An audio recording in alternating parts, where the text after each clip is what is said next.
feat for getting to this moment, and certainly proud of you, John, and Jeffrey. So thank you very much, everybody, for being here. Woo!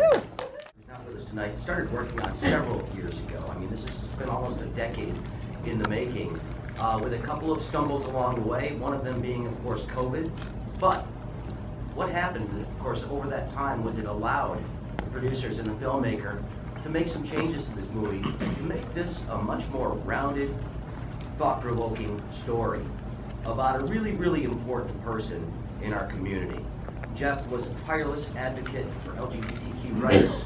It's something that it just was in his blood, in his DNA, to do this kind of work. And a lot of people who've never met him will walk away from this realizing that this is a person that they should have known or known more about. He really is an incredible, incredible person, and this film does an amazing job of pointing out all of his character and some of his, you know, he's a human being who did a fantastic job and did a lot of people that many people don't remember, but they need to. And that's why this film was made. We really hope you enjoy it. Again, thanks to Keith Flagg, of course, for making this possible, and WeGP, because I'll be honest with you, when I grew up in this town, the fact that they'd be celebrating Pride Month in Grosse Pointe Park is something that we didn't expect to have happen. It's nice to see a lot of change going on in this community and all the support that's here tonight. So thank you, everybody. Enjoy. America, you killed me. Visiting the old Triangle offices, and he's like, oh, they're making a documentary about me. Did he recognize that his chance back wasn't going to happen at that? I mean, but the project continued on. But I don't think he did give up on it. Oh, by the way, I should mention it's Curtis Lipscomb here as well with us, by the way. We're going to talk to him a little bit about the movement, where it stands right now, and what's needed. And I do want to ask about that, because if you listen to the things that Jeff was saying 8 years ago, saying marriage is not the be-all, end-all. We need the whole package. And as we see, there are attempts going on right now to sort of roll back the gains that have been made in recent years. Curtis, from your perspective, is there anything missing right now on the advocacy side that a person like Jeff brought to the table that could be tough to recreate? Jeff touched upon the radicalization of the movement, and he was right. There seemed to be this common thought that once marriage was gained for people who are LGBTQ, plus that everything was going to be okay. As you saw, Jeff was inspired by leaders before him, so he knew very well, and others knew, that that was one of many fights to occur. And so what we had was apathy. And so it's very hard to move a group of people after that win to be organized around future fights. And so we are left with the result of that. And it is something that I see at my job every day. It's something that I worried about then, but understood that the majority of us were focused on that one united cause. We rolled that path, and many of us were prepared, as I knew to be, and because history taught us that, the fight prior, God is prepared to continue. So the need for people to enter the space is, we said in the past it was important. And, it may be redundant to say, this is the biggest part of our lives. But this time is pretty huge. Well, as somebody who does public relations as well as former journalist, but, wording matters a whole lot. And if you look at what's happening right now, it's sort of the attacks the attempts to roll back gay marriage, and frankly, a lot more based on what's being telegraphed to us right now by a certain member of the Supreme Court. It doesn't work. No. No, that's okay.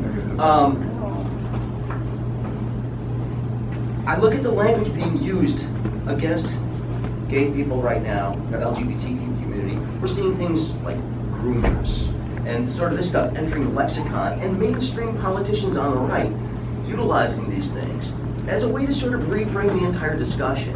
How dangerous is it, in your opinion, right now, when it comes to the traction that we're starting to see amongst the extremists on the right. The movie talked about Jeff's struggle with technology.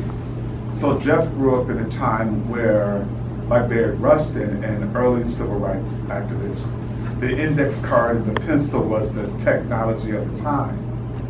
Being in rooms where people can, like this, can just talk and inspire, maybe debate back and forth, to sway, like our former governor said, to create space to an argument is important.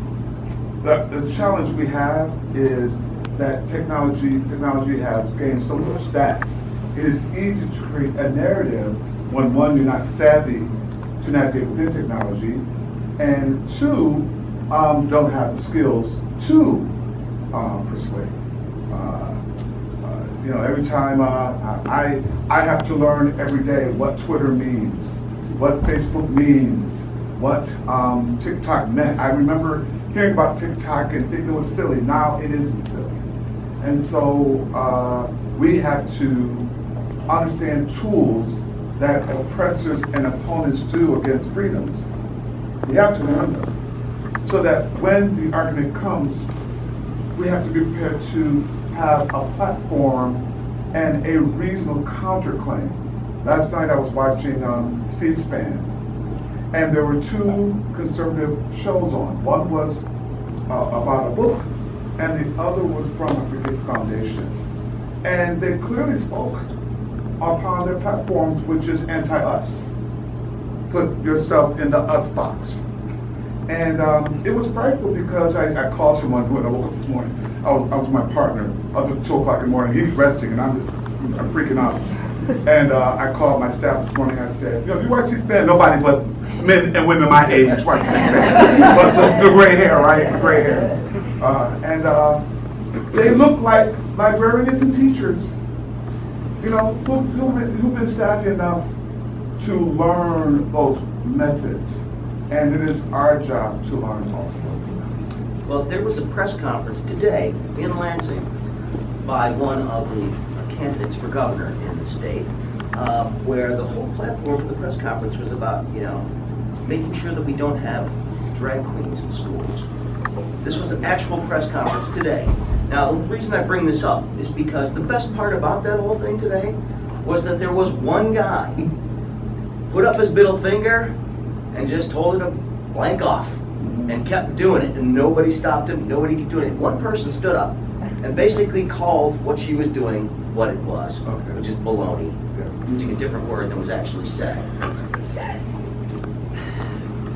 How do we get the other 85% of Americans who actually don't have any issue with any of these sorts of things to do that same kind of stuff so that these people don't feel that they're getting any traction when it comes to hatred?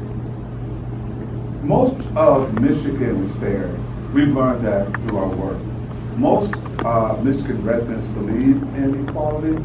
We've learned that when we went statewide to seek freedoms, and I'm so proud to live here.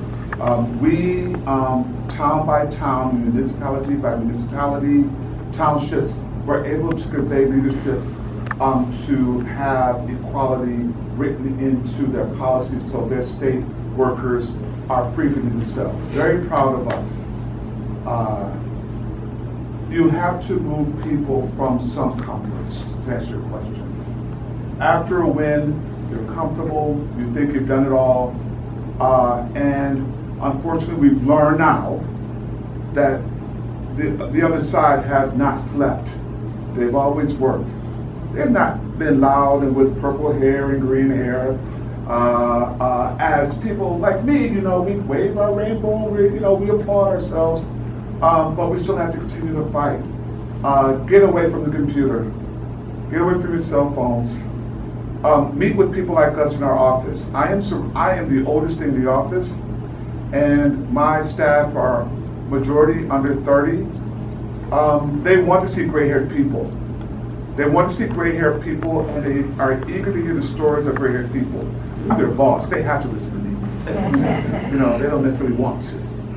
But for other gray-haired people to be in the room to tell the stories, not only validate what I've been through, it gives inspiration to know that they are valued. So it moves them from their thumbs to actual rooms to address people so that they can see themselves, you know, there's not much difference. I mean, I'm a social conservative. I look like those people, right? I'm not so, they're my neighbors. I go to the store with them. They're not like these foreign people. We have to just confess some things and share some beliefs and find, again, a common ground so that when someone says something that you witnessed, it's not just one person with a middle finger. Maybe it's 5 of us, 7 of us, 8 of us. And we don't look so like what people think we look like. And there's a win.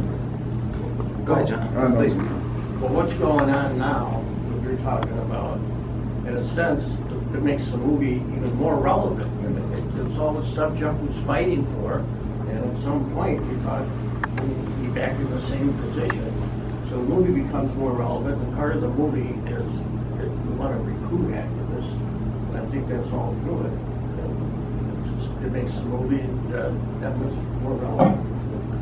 John, I mean, that's what I've been hearing from everybody who's seen this. I've been to a few showings of this now, and everybody's sitting there saying, wow, this is so important that this is out right now. Remember, this was delayed originally because of the pandemic. Right. Do you think the impact of the film is bigger today because of that delay? Yes, they do. I mean, I give you an opportunity to make a better film. Well, I totally did that. Yeah. Well, you get time to tweak, I mean.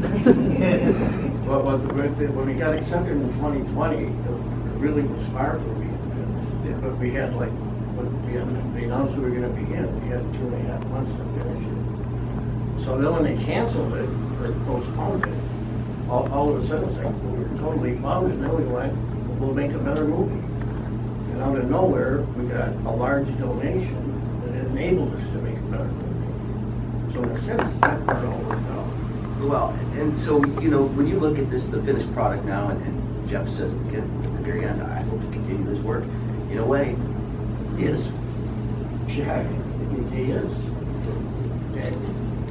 And that was his thing about the movie. At some point from what he asked me in the beginning, he kind of realized that activism might not be out of it. He put his heart into the movie. He was alive for the first 3 years of it. And his thing was, he would do all the interviews and all that, but he wanted no control over it. So that was up to us to tell the story. Well, We're fortunate to have him alive for 3 years of it. I think, yeah, please. I had this in my head and I want to apologize. I want to thank the Montgomery family. I met his nephew and Lauren. And yeah, real girl. Right? I want to thank you. I met you prior to this casually, but I want to thank you for allowing us to enter your family's private life. Many people don't see the private life of a man like Jeffrey. I was a younger man when I met him, and all I saw was the activist. I never known a number of things until the movie was made.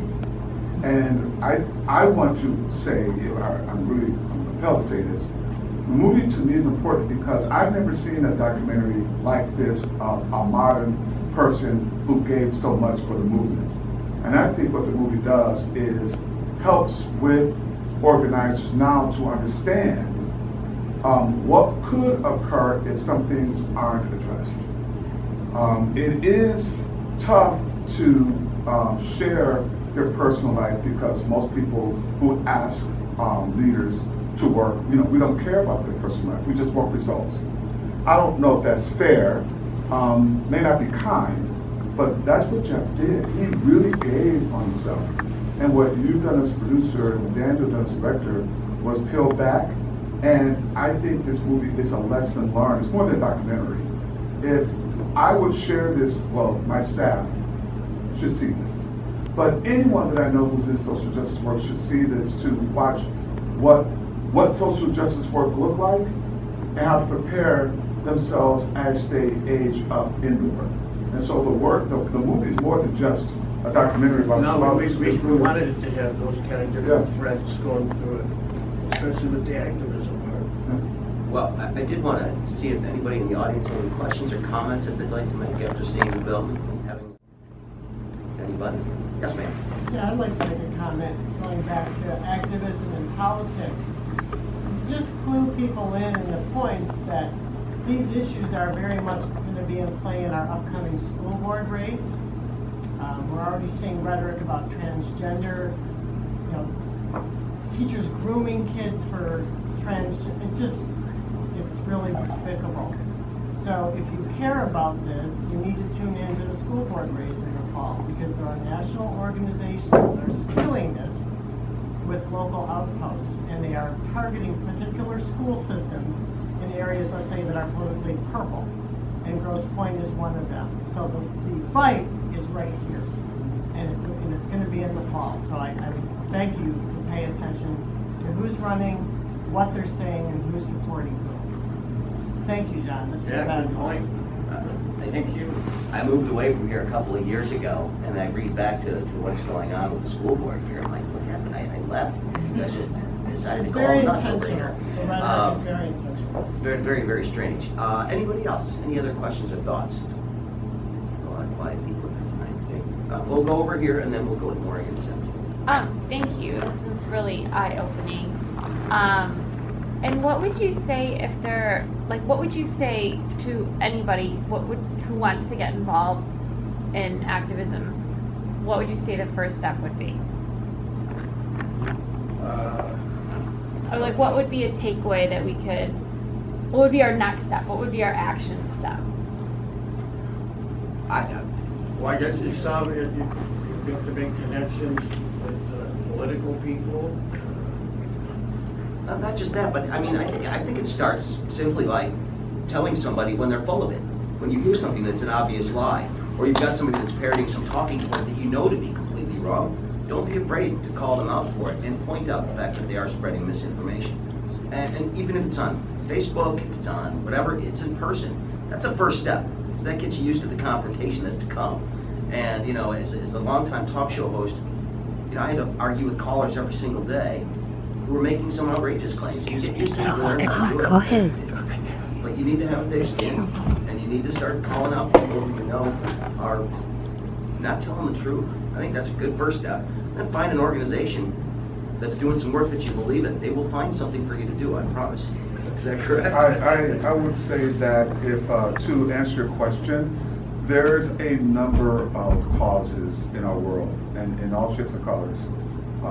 Quality work, animal work, child development, eldership, there's so much. And you have to ask yourself, what are you passionate about? And if that person needs someone else to hear that, listen to them. Listen to what they're concerned about, and possibly find a reputable organization that can assist in that. And it don't have to be big, national. It could be local. It could be your neighborhood block club.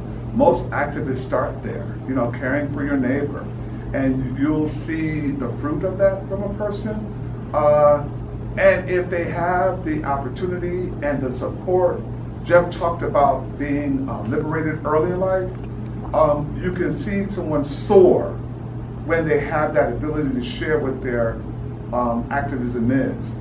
No one knows all the answers, but to listen to someone, as you ask how you can support them, listen to them first, and then point them to somebody reputable. And then stay with them for a minute. Because if the person isn't reputable, that's when this may occur.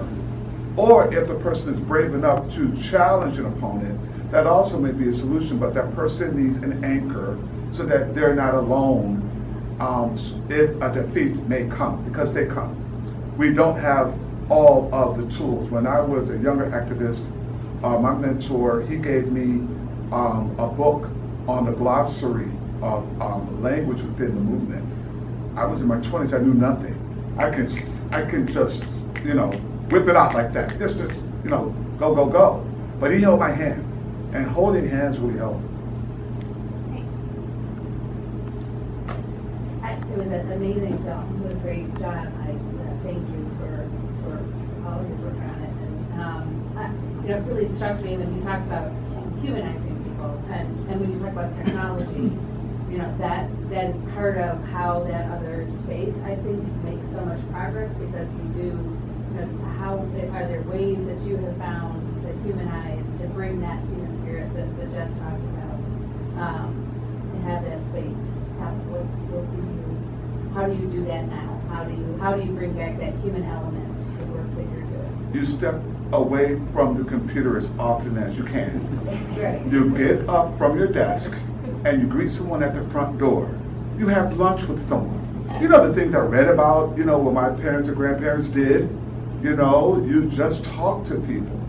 My partner, as I aged, I remember being, I think, a radical gay. Like all my friends were gay, you know, and I hated straight people, and they were the worst thing on earth. Most of my adult friendships are straight black men, you know, and they were at one time my biggest opposition when I think of demographics, because they were, you know, Christian, leaning right, you know, family values kind of people. But I remember one friend took me to traffic jam, as you know, had a fire. And he said to me, I hired him as a consultant, and I kept a real long arm from him because he was a very good consultant, and for 2 years didn't speak to him, didn't fellowship with him. He said to me, let's have lunch, and I asked him why. Why do you want to have lunch with me? I was very defensive. And he said to me, I just want to get to know you. And I'm thinking, why do you want to get to know me? My guard was up. And Truman Hudson Jr. at that moment, not only did we become friends, we became very dear friends. And that led to looking at people who I thought was my enemy. And all I had to do was get away from my desk. And I've used that practice every day to not necessarily be vulnerable, right? Because again, Truman and I look the same. Black men, same age, same background. We had so much in common, but the gay thing was like, you know? That was the divide. Can you imagine that one thing out of all the things we had in common, that was the divide? And so you can't. And I encourage my staff, they're young, they love their devices.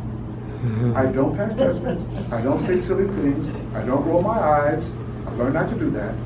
But I will bring them from their desk, we meet in the conference room, and I introduce them to my friends.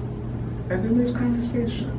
And then there's a world behind, after the four corners of the screen. And that's one technique I use to engage and make sure that people get to know. Anyone else?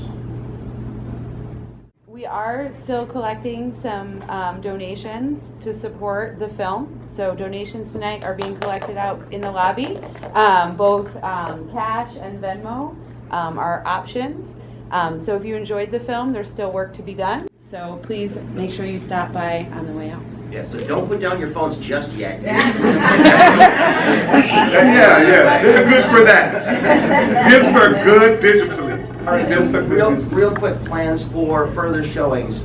Is this something that's going to be released soon so people can download it? We're putting together screenings as we speak. I'm talking, we've got Cinema Detroit coming in later in the month. Good. Early July. Affirmations in August. We're doing like 3 nights there. The Cinema Detroit is the 17th and the 20th of July. And Affirmations will probably be early August. We've got 3 shows coming there. Plus, they're going to let us use that art gallery to put like all Jeff's stuff in there for 3 days. Excellent. And in the meantime, I'm working on Jackson, at Harbor, Grand Rapids. Somebody from Wayne State contacted me. They've got all kinds of people. It's going to be shown all through the summer.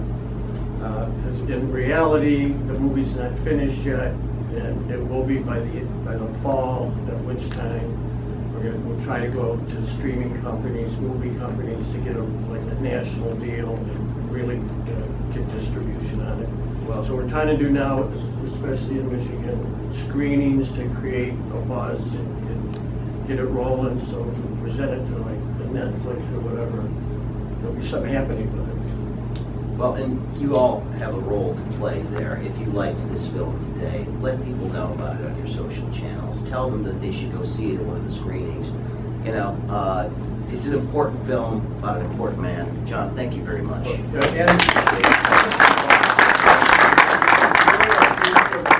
For our website, a little bit of time that you're going to go onto the computer, you can find out.